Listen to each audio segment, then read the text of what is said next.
እኔ የምሰማው ከኔ በእድሜ የሚበልጡ ሰዎችን ብቻ ነው። እነሱ ናቸው ከኔ የተሻለ ሐሳቦች ያሏቸው። ሌላ ማንም ሰው እኔን ሊመክር ወይም ለኔ ሐሳብ ሊሰጥ አይችልም። ሰው ሊረዳኝ፣ ገንዘብ ሊሰጠኝ፣ የሆነ ነገር እንድገነባ ሊያግዘኝ ይችላል። ነገር ግን ሐሳቦቹ እኔ ጋር ያሉት። ማንም ከኔ በእድሜ ያነሰ ሰው ከኔ የተሻለ ሐሳብ የለውም ይላል። አለባበሱ እጅግ አስገራሚ ነው። ዘንጦ በካልሲ ሊሄድ ይችላል። ፊቱን በመሸፈን ሰፊ ልብስ በመልበስ ይታወቃል። በአንድ ወቅት ሊወጣበት የነበረው የወሲብ ቅሌቱን የሚያሳይ ቪዲዮ ማስፈራሪያ ሲደርሰው ምንም አይመስለኝም፣ ስትፈልጉ ልቀቁት ሲል ምላሽ ሰጥቷል። የቀድሞ ባለቤቱና የልጆቹ እናት ኪም ካርዳሽያንን ጨምሮ ሌሎች የቅርቡ ሰዎች ይህ ሰው የአእምሮ ችግር አለበት ብለው ያምናሉ። የዓለማችን ቱጃሩ ኤለን መስክ ባንተ ብዙ ሰዎች ሞቲቬት ይሆናሉ። አንተ በማን ነው ሞቲቬት የምትሆነው? አንተን ማን ነው ሞቲቬት የሚያደርግ ተብሎ ሲጠየቅ ካይኒ ዌስት ብሎ መልሷል። ከቢሊዮነርነት ወደ ሚሊዮነርነት፣ ከአይነኬነት ወደ ቁልቁለት ጉዞ እየተጓዘ ከቁልቁለት ጉዞ ደግሞ ዳግም ወደ ከፍታ ሁሉንም የሚያየው ጥቁሮች የጠመዱት ጥቁር ሰው ካይኒ ዌስት በወርሃ ሰኔ 1977 በጆርጂያ አትላንታ ከቋንቋ ፕሮፌሰር እናቱና ከፎቶግራፈር ጋዜጠኛ አባቱ የተወለደው ካይኒ ዌስት ከዓለማችን ጥቁር ቢሊዮነሮች አንዱ ነበር እስከ ቅርብ ጊዜ ድረስ። እንግዲህ ቅርብ ጊዜ እንዲህ ቅርብ ሆነ ማለት ነው የሚለውን ማሳያም ይህ ሰው ሳይሆን አይቀርም። መካከለኛ ገቢ ካላቸው ቤተሰቦቹ የተገኘው ካይኒ ዌስት ዕድሜው 3 ዓመት ሲሆን ወላጆቹ በመፋታታቸው ከእናቱ ጋር የመኖር ዕጣ ፋንታ ገጠመው። ከልጅነቱ ጀምሮ የሙዚቃ ፍቅር ያደረበት ዌስት ገና በ10ዎቹ የዕድሜ ክልል ጀምሮ የሂፕሆፕ ሙዚቃን ስልትን በመጫወት የሙዚቃ አድማጮችን ቀልብ መግዛት ቻለ።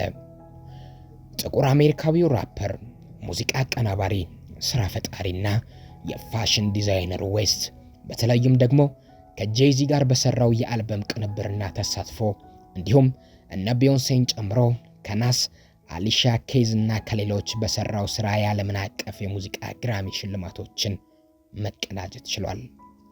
ከሙዚቃው ዓለም ወጣ ብሎ ደግሞ በፋሽን ዲዛይነርነትና አስተዋዋቂነት ዝናን ያተረፈው ዌስት አዲዳስ፣ የዚ፣ ሴንት ፓብሎ፣ ናይክ፣ ባለንሺያጋ፣ ጋፕ፣ ሉዊስ ቪቶን፣ ኤፒሲ፣ ጂም ሞርጋን እና ሌሎች ብራንዶችን ዲዛይን በማድረግና በማስተዋወቅ ዝናን ማትረፍ ችሏል። በተጨማሪም ከነ ኤምአርሲ፣ ስፖቲፋይ፣ ጄፍ ጃም ሌብሊንግ እና ሲኤኤ እንዲሁም የመሳሰሉ ድርጅቶች ከካይኒ ዌስት ጋር ውል ኖሯቸው ከነዚህ ካምፓኒዎች ጋርም በቢሊዮኖች የሚቆጠር ስምምነት አለው። ከጥቂት ጊዜያት በፊት አጠቃላይ ሀብቱ ከ2 ቢሊዮን ዶላር በላይ የነበረው ካይኒ ዌስት በቅጽበት የሀብት ደረጃው ወደ 400 ሚሊዮን ዝቅ ብሎበት ነበር። ለምን ካልን በፈረንጆቹ ጥቅምት 3 ላይ በፓሪስ የፋሽን ሳምንት ካይኒ ዌስት የነጮች ሕይወት ግድ ይላል ወይም ዋይት ላይቭስ ማተር የሚል ቲሸርት ለብሶ ብቅ አለ። ይህ እንግዲህ ብላክ ላይቭስ ማተር ከሚለው የጥቁሮች እንቅስቃሴ ጋር የሚጣረስ ነበር። ሆኖም ግን ከአክራሪ ነጮችና ጸረ ሴሚቲክ በተለይም ከናዚ ርዕዮተ ዓለም አቀንቃኞች ዘንድ ከፍተኛ ድጋፍን አስገኝቶለት ነበር። በዚህ ብቻ አላበቃም። ይልቁንስ በተከታታይ በጻፋቸው ጽሑፎቹ በፌስቡክ፣ ቴሌግራም፣ ትዊተር እና ሌሎች የማህበራዊ ድረገጾች ላይ ጸረ አይሁድ የሆኑ ንግግሮቹን ቀጠለባቸው።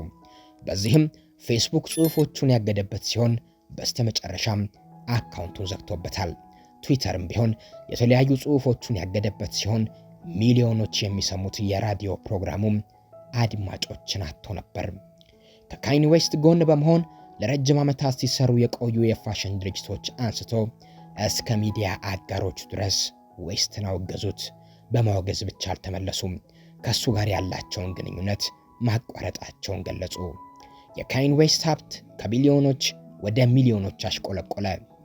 በ2014 እንደ አውሮፓውያን አቆጣጠር ተጋብተው በ2021 ላይ ፍቺ የበቁት የቀድሞ ሚስቱ ኪም ካርዳሽያንን ጨምሮ ከወጣት እስከ አንጋፋ ከጥቁር እስከ ነጭ ዝነኞች ዌስትን አወገዙት። ከአወዛጋቢነቱ ቀድሞውኑም የሚታወቀው ካይኒ ዌስት ዘ ፓይሬትስ ኦፍ ዘ ካሪቢያን ላይ በመተወን ዝና ያተረፈውን ጆን ዲቭስን ከቀድሞ ሚስቱ አንበር ጋር በነበረው ክርክር በፍርድ ቤት የረታችው ካሚላ ካስኬዝን ከዚህ ጉድ እንድታወጣው ቢማጸናትም እሺታዋን አላገኘም። ይልቁንስ ከዘረኝነት አመለካከት የጸዳ ሰው ብቻ ነው በፍርድ ቤት የምቆምለት ብላ ገሸሽ አደረገችው። ከ10 ድርጅቶች በላይ ከካይኒ ዌስት ጋር ያላቸውን ግንኙነትና ውል ያቋረጡ ሲሆን የተቀሩትም መስመር ላይ ነበሩ። ይህ ሁሉ የሆነ ካይኒ ዌስት ግን አሁንም በአወዛጋቢነቱ ቀጥሎ ነበር። የዴይሊ ሾው አዘጋጁ ትሬቨር ኖህ ካይኒ ዌስት የባይፖላር ተጠቂ ነው፣ ሕክምና ያስፈልገዋል፣ ልንረዳውም ይገባል ሲል ይደመጣል። ኪም ካርዳሽያንም የዚህ ሐሳብ ተካፋይ ናት። ባይፖላር ማለት የአእምሮ ችግር ሲሆን እዚያው ፍልት እዚያው ቅዝቅዝ አይነት ነገር ነው። ደስታና ድባቴ የሚፈራረቅበት አወዛጋቢ ስብዕና። ከ1990ዎቹ ጀምሮ ስሙን የገነባውና በተለይም ደግሞ በጥቁር ሙዚቀኞች ዘንድ እንደ አርማ የሚታየው ዌስት አጣብቂኝ ውስጥም ገባ። ዘረኝነትና መዘዙን ተከታትሎ ከቢሊዮነርነት አወርዶታል። ከብዙ የፋሽን ነክ ስነ ስርዓቶች ላይ እንዲታገድ አይሁድ ዘመን ቡድኖች እንቅስቃሴ አድርገውበታል። ይህ የተደረረበት ዌስት ታዲያ ድምፁን አጥፍቶ ከማህበራዊ ሚዲያዎችም ደብዛውን አጥፍቶ ወደ ቻይና ቀና። በቻይናም ምን ይስራ ምን ውስጥ ይግባ ሳይታወቅ ጠፍቶ ከመጣ በኋላ በድጋሚ $400 ሚሊዮን ሆኖ የነበረው ሀብቱ ከ$2 ሚሊዮን በላይ ሆኖ ቁጭ አለ። ዌስትም ወጣና ልታስቆሙኝ አትችሉም ሲል ተናገረ። በ2025 የግራሚ አዋርድ ሳይጠራ ከአሁኗ ባለቤቱ ቢያንካ ጋር የሄደው ዌስት በፎቶ መነሻ መድረኩ ላይ ሚስቱን ልብሷን በማስወለቅ እርቃኗን በማስደረጉ በጋርዶች ከሽልማቱ ስነ ስርዓት እንዲባረር ተደርጓል።